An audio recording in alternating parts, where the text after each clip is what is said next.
22-year veteran of the U.S. military. And I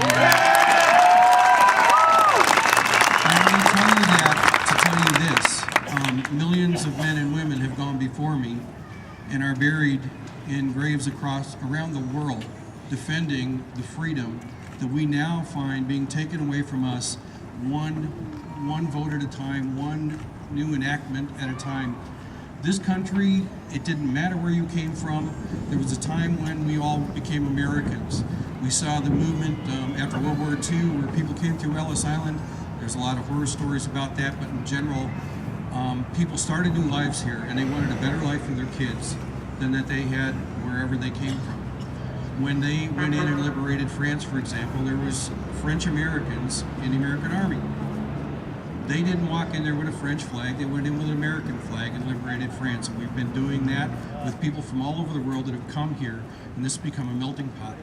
But any government that wants to take over their citizens and take away their rights, the first thing they do is divide them by ethnic or racial or whatever it is that they can get them divided. So we start fighting with each other, and as we have our backs turned on our government, they're enacting things that all of a sudden we find out that we've lost control.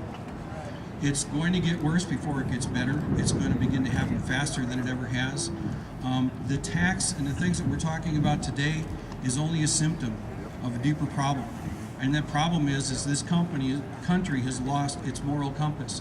I am a Christian, and there are a lot of conservatives that aren't necessarily Christians.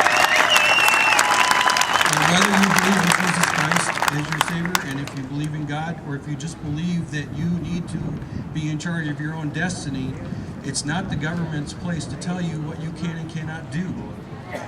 There's a lot of people that are conservatives that are not Christian, but they understand that there's a morality that has kept this country great, and we're losing that. And as we lose that, we begin to fight with each other and argue with each other, and we start fighting over race and over income. They've got people telling us that we're making too much money and we need to give it to people that are too lazy to go out and get a job. I'm sorry, my parents, and probably every parent and grandparent and anybody that's ever worked for a living knows that that's wrong.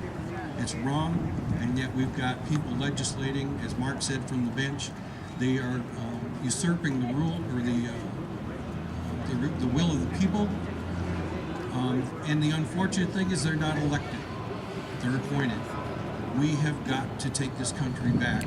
We have got to make this country a place where you can be the best that you can be, and nobody can hold you back, and nobody can tell you that you can't go any farther than you want to go. That's it.